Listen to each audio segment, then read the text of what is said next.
Baik, dari Jawa Barat kami ajak Anda untuk menyimak informasi di wilayah Jawa Tengah. Ini ada peristiwa perampokan yang terjadi di wilayah Cilacap, Jawa Tengah. Ada 3 orang pelaku yang menggasak uang ratusan juta rupiah dan melukai korban.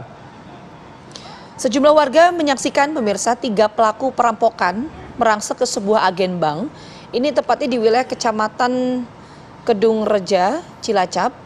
Keributan di dalam kios agen bank tersebut memang menarik perhatian warga ya. Tidak lama terlihat 2 pemilik agen melakukan perlawanan dan terjadilah penembakan terhadap kedua korban. Warga yang hendak menolong kedua korban pun ketakutan setelah mengetahui para pelaku ini memegang pistol. Mereka menjauh begitu pistol ditembakkan pelaku kepada korban yang disambut dengan teriakan histeris sejumlah warga. Saat warga hendak mengejar pemirsa, ini pelaku yang kabur dengan 2 sepeda motor kembali menembak korban. Menurut warga, perampokan itu terjadi pada sore sekitar pukul 5. Setelah kabur, para pelaku kembali lagi untuk mengambil sesuatu.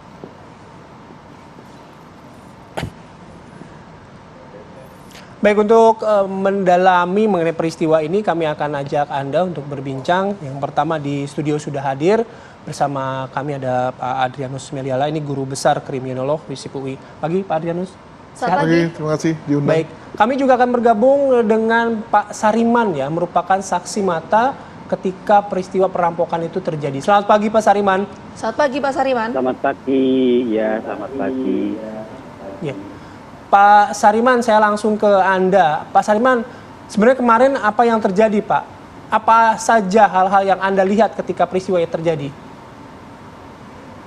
Ada 3 orang yang mau masuk ke toko ini, yang 2 di dalam, yang 1 di luar jaga pintu. Oke, Pak Sariman, sebentar sebelum kita ngobrol lagi, Pak Sariman itu saya ingin konfirmasi ya. Jadi Pak Sariman itu ketika kejadian ada di lokasi? Iya ada, di depan. Oke, di depan persis dari TKP Pak? Iya.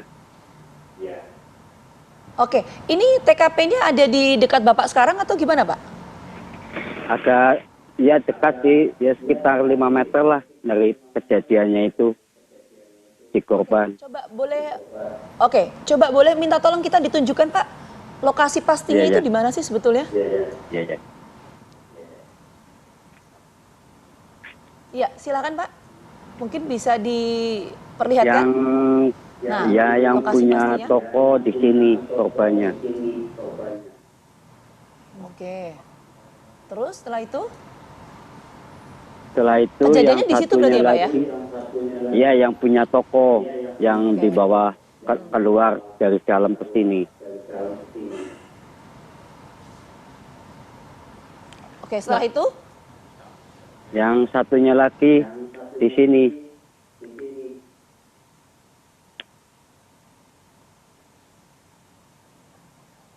Yang satunya di sini tuh yang masih saudaranya, masih family yang satu. Iya. Jadi korban ini ada 2 total ya Pak ya? Iya. Oke, ada 2. Pak Sariman, waktu Bapak lihat si pelaku itu ada di mana Pak dan sedang apa Pak? Yang pelaku yang 2 di sini megang yang punya toko. Yang 2. Megang yang itu satu, sudah megang itu sudah bawa senjata api itu Pak? Udah. Yang 1 di dalam toko. Oke. Kemudian Pak? Di pelakunya, di korbannya. Ya. Si pelaku kan setelah pegang pemilik toko ya, gitu. Lalu apa yang terjadi habis itu Pak? Si pelaku memukuli yang punya toko yang di tempatnya di sini. Yang 1 di depan pintu, terus bantuin nembak yang di sono. Yang di sono mau bantuin juga tapi nggak berani ketembak. Nah, si pelaku itu ngambil uangnya kapan tuh Pak? Habis di dalam toko dikasih tahu, minta dikasih tahu sama yang pelaku, baru dikasih tahu udah dikasih tahu dibawa keluar ke sini. Waktu itu di toko banyak orang nggak Pak? Sepi. Oh sepi ya. Itu kejadian siang atau malam Pak? Siang. Siang hari ya Pak ya? Iya. Jam 3-an lah. Oke. Oh Jam jam 3-an, jam 3 sore ya. Oke. Pak, Iya, itu iya. kalau saya boleh tahu tokonya toko apa sih Pak? Apa Mbak? Itu toko apa? Halo? Toko. Halo? Ya. Halo? Ya. Ya silakan Pak. Toko apa itu? Iya. Toko sembako. Oke, toko Agen sembako. Bang. Iya. Agen Oke. Bang. Oke. Pak. Pak, Hmm. ini Anda mengenal pelaku nggak sih Pak sebetulnya Pak? Enggak. Warga kenal. sekitar sana tahu Orang nggak dia pelaku ini? pakai masker sama helm. Oke. Helmnya helm full Jadi- face gitu Pak, yang semua ditutup. Iya, jadi nggak jelas. Oke. Nah, Pak, kami kan juga dapat informasi katanya habis nembak si pemilik toko, Obat. para Iya. pelaku ini kan sempat kabur. Terus balik lagi Iya. katanya Pak. Bener nggak Pak? Iya. Iya benar. Iya. Itu ngapain ya Ngambil yang Pak? Ketinggalan. Ngambil yang ketinggalan. Iya. Apa yang ketinggalan Pak? Mesin itu CCTV. Oke, jadi sebentar. Jadi yang dibawa sama pelaku itu apa aja Pak? Infonya uang ya? Uang sama mesin Uang. CCTV sama HP. CCTV sama HP. Oke, uangnya jumlahnya? Ya dikira katanya punya toko ya 100. Ya lebih lah. Oke, 100. baik. Ya, oke. Baik, terima kasih banyak Pak Sariman sudah bercerita Ya. bersama kami pagi Ya, hari ini. Sehat selalu Pak Sariman. Oke, saya mau langsung lanjut ke Bang Adrianus ya. Kalau tadi kita lihat ini kejadian sebetulnya tadi kata Pak Sariman siang hari ya Bang ya. Siang hari, terus juga pelaku ini membawa senjata api. Nah ini apa yang bisa kita lihat dari kasus perampokan dengan senjata api? Tapi jawabannya nanti Bang Adrianus kita jeda dulu. Apakah Bang Indonesia Pagi akan kembali hadir saat lagi untuk Anda? Tetap bersama kami. Oke, kita langsung menuju ke Bang Adrianus. Tadi pertanyaan saya menggantung Bang. Ini kan sebenarnya menarik ya. Kalau tadi yang disampaikan oleh saksi mata, ini kejadian di siang hari. Ya, karena kalau kita lihat kan biasanya nggak bisa dijelasir juga sih sebetulnya. Tapi kan kejadian-kejadian perampokan itu biasanya malam hari menunggu waktu sepi dan lain sebagainya. Tapi ini waktu siang hari yang dipilih. Kemudian kedua menggunakan senjata api. Apa yang bisa disoroti dari dua hal ini? Jadi kalau kita mau mengambil barang yang bukan hak kita, Ya. maka ada dua opsi. Oke. Kita lakukan dengan cara keras, cara lunak. Cara lunak itu kalau kita tidak punya teman, tidak punya senjata, kita dikenal oleh pemilik barang itu, maka kita lakukan cara mencuri.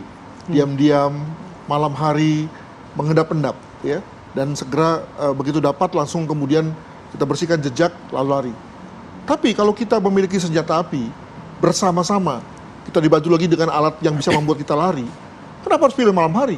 Apalagi kalau kita tidak dikenal oleh yang punya barang, ya kan? Atau kita sudah melakukan berbagai macam cara untuk tidak dikenal. Maka kita lakukan cara-cara keras, rampok, di mana dengan senjata itu bisa membuat kita masuk cepat, keluar cepat, quick to get in, quick to get out, ya kan? Nah, sebetulnya sudah terjadi sesuai skenario dari para pelaku sebetulnya. Cuma kelihatannya pemilik toko, sebagaimana digambarkan oleh Bapak tadi, itu berani tuh, ya. Dia ngejar si pelaku, Ya. dia bahkan dia mau banting si pelaku. Cuma ada lagi teman yang sudah bawa senjata dan menembaknya dari jarak dekat. Maka kemudian luka di kaki mereka. Nah, Gitu. dengan apa terutama tadi ya ketika rupanya si pelaku kan balik lagi buat ngambil CCTV ya. Nah, dari hal seperti ini terlihat gak bahwa ini perencanaannya matang atau tidak, profesional atau tidak, atau bagaimana Bang? Yang jelas si pelaku memang pede ya, yakin bahwa senjata yang dimiliki itu membuat orang gentar, dan orang gentar itu kan lalu kemudian pada beberapa waktu tuh pause ya, melongok ya kan, nggak berani, Freeze gitu ya? freeze Ya. gitu kan. Nah itu yang dipakai sebagai saat bagi dia golden momennya untuk mengambil uang, mengambil handphone dan mengambil CCTV walaupun sudah keluar ya, sudah balik, sudah pergi ya. Nah dia tetap percaya diri, apalagi dia sudah sudah nembak sehingga kemudian pasti menimbulkan ketakutan pada orang yang ada di toko tersebut. Jadi saya kira kalkulasi kok sebetulnya. Ya, meskipun mungkin kita juga pasti menduganya begini, itu kan yang uang yang diambil banyak ya gitu. Kita menduga pasti sudah diintai nih gitu, sudah diketahui data-datanya ada berapa jumlah dan lain sebagainya. Tapi kalau kita lihat kan lokasinya mungkin itu agak remote ya, maksudnya bukan di jalanan besar yang lalu lalang banyak orang gitu. Betul. Jadi kalau lihat kontur Cilacap sendiri kan kota kecil kan, Iya. ya memang kota yang sedang Berkembang gitu ya. berkembang juga ya, tapi tetap saja sepi sebetulnya, apalagi di daerah yang agak di luar Cilacap. Itu yang pertama. Yang kedua, kan nggak terlalu susah ya menggambar ya bahwa di situ ada uang ya. Dengan membaca 2 hari saja kita tahu kapan kira-kira diambil uangnya oleh pihak bank, kapan kira-kira si agen ini punya uang banyak ya. Jadi tidak terlalu sulit lah untuk kemudian memilih lokasi dan menentukan kapan perampokannya. Nah, ini menariknya gini, mungkin pertanyaan terakhir ya untuk Bang Adrianus. Tadi kan Bang Adrianus mengatakan bahwa ini sudah terencana sebetulnya. Nah, kalau dilihat kita berangkat dari situ, apakah memang ini merupakan komplotan atau terafiliasi dengan jaringan tertentu, atau ya ini hanya mereka bertiga saja? Gayanya bisa diketahui nggak sih Iya. Bang kayak gini Bang? Itulah yang disebut sebagai signature ya, kekhasan. Ya. Nah, untuk itu maka tentu kita perlu mendengar polisi Cilacap itu kira-kira ada nggak kelompok yang punya kecenderungan yang sama, atau kalau nggak Cilacap ya kota-kota yang dekat ya, Purwokerto apalagi itu beberapa kota yang mungkin saja pelakunya pindah-pindah kota tapi punya signature yang sama. Nah, saya menduga bahwa beberapa kelompok yang sudah dikenal itu pasti adalah kelompok yang terafiliasi ya, yang biasa main senjata dan melakukan bersama-sama. Nah, itu yang saya kira memudahkan polisi untuk kemudian mengetahui siapa pelakunya. Gitu. Nah, si komplotan-komplotan ini memang karena tadi signature itu, artinya tidak mungkin ya sebuah kelompok itu beraksi dengan mungkin pola yang berbeda, yang mungkin pertama menggunakan senjata api, kemudian yang lain menggunakan apa gitu agar menghilangkan. Karena udah nyaman kan, apalagi tadi terbiasa dengan cara-cara keras yang cepat ya, Iya. yang quick to get in, ngapain lalu pakai cara lunak kan gitu kan. Nah, dengan begitu dia bisa dapatkan secara lebih cepat, tidak perlu berkelahi juga. Dan ini sebenarnya agak beda tadi karena ada yang berani ya. Ya. Tapi kalau misalnya tidak berani, maka itu berlangsung smooth sesuai dengan Skenario. Skenario. Kira-kira. Oke. Baik, terima kasih Bang Adrianus sudah meluangkan waktu juga memberikan pandangannya, perspektifnya ya, tentang peristiwa yang terjadi di Cilacap, Jawa Tengah.